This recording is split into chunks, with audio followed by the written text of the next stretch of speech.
Čo ak vám poviem, že tvoj ďalší šéf nebude človek, ale riadok kódu? Alebo že tvoj lekár ti bude vedieť predpovedať infarkt ešte skôr, ako vôjdeš do ambulancie? AI už nie je sci-fi film z 80-tok, ale realita 21. storočia. Vie skladať hity, vytvárať videá a vie o tebe viac než tvoj vlastný partner. Dneska sa pozrieme pod kapotu tejto digitálnej beštie. Vysvetlíme si, ako tento extrémne talentovaný papagaj vlastne rozmýšľa a ako je vlastne možné, že stroj dokáže chápať náš jazyk a rozoznať našu tvár. A verte mi, pravda, ktorú dnes uvidíte, je šialenejšia než akékoľvek sci-fi.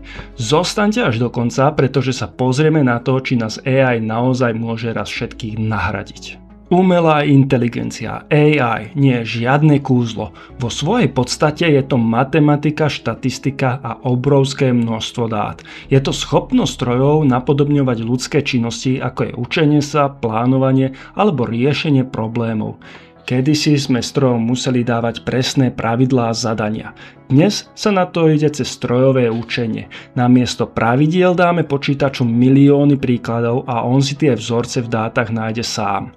Najmodernejšie systémy využívajú tzv. Neurónové siete. Sú inšpirované našim mozgom, ale nie sú jeho kópiou. Ak vás zaujíma, ako funguje mozog, klikni sem. Predstavte si to na príklade, chceme naučiť AI rozoznať mačku na fotke. Klasický program by potreboval definíciu uší a chvosta, čo zlyhá, ak je mačka v tieni. AI však dostane 10 000 fotiek mačiek a 10 000 fotiek vecí, čo nie sú mačky. Funguje to vo vrstvách. Vstupná vrstva príjme pixely obrázka, skryté vrstvy hľadajú hrany, tvary a textúry a výstupná vrstva povie výsledok. Ak sa AI pomýli, nastúpi hrdina večera, algoritmus spätného šírenia chyby. Ten sa spätne pozrie, kde v sieti nastala chyba, upraví silu prepojení a na budúce je o niečo presnejší. Čím viac dát a tréningu, tým je AI lepšia. Presne ako keď sa vyučíte niečo nové a v mozgu sa vám posilňujú spojenia. Možno sa pýtate, prečo AI tak vystrelila práve teraz. Čo ak vám poviem, že umelá inteligencia tu bola už niekoľko desaťročí. Vedci roky skúšali rôzne prístupy, ale až posledné roky sa podarilo nájsť modely, ktoré fakt fungujú dobre.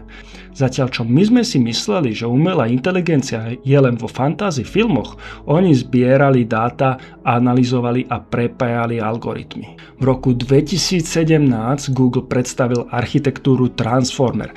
Tá umožnila spravovať dáta oveľa efektívnejšie. Ale pozor, keď vám ChatGPT odpovedá, on v skutočnosti nevie, o čom hovorí, len pomocou pravdepodobnosti predpovedať nasledujúce slovo sekvencii. Je to tak sofistikované doplňanie vied, že to pôsobí ako inteligencia, ale stále je to len štatistický odhad. Avšak ChatGPT alebo iné chatboty sú len špičkou ľadovca.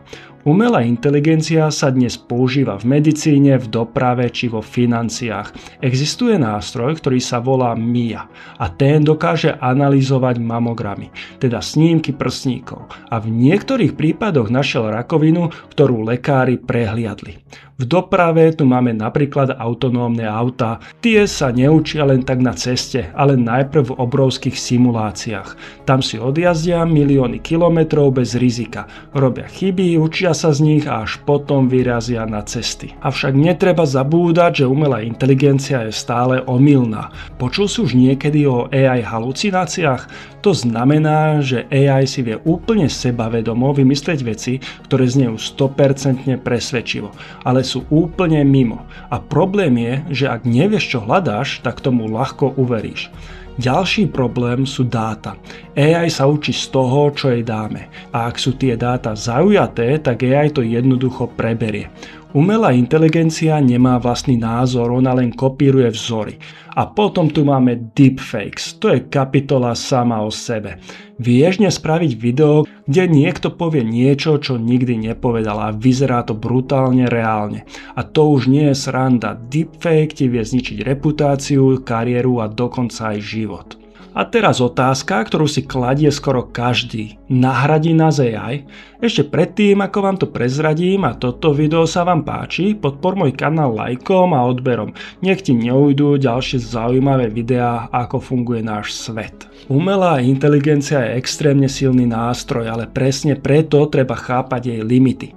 Cieľ, o ktorom sa veľa hovorí, je AGI, všeobecná umelá inteligencia. Niečo, čo by zvládlo akúkoľvek intelektuálnu úlohu ako človek, alebo možno ešte lepšie.